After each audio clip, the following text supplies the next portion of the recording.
আজ আপনাদের সাথে শেয়ার করব ছানার পায়েস।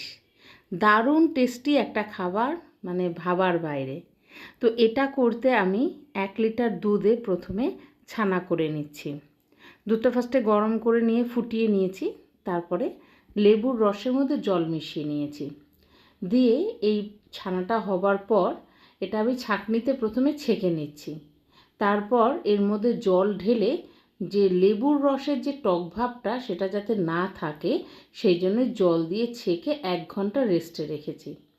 অপর সাইডে আবারও 1 লিটার দুধকে ঘন করে নেব এবং এখানে মিল্ক পাউডার 2 প্যাকেট দিয়েছি 10 টাকা দামের, সেটা দিয়েছি, আর একটু চিনি দিয়েছি 5 চামচ।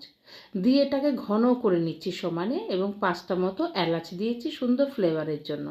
আর একটু কাজু আর একটু কিশমিশ আমি এখানে কুচিয়ে দিয়ে দিয়েছি।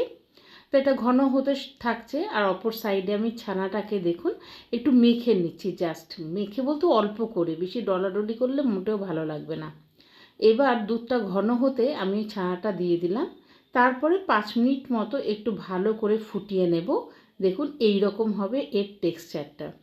ভিডিওটা ভালো লাগলে একটা লাইক আর একটা কমেন্ট কিন্তু করবেন।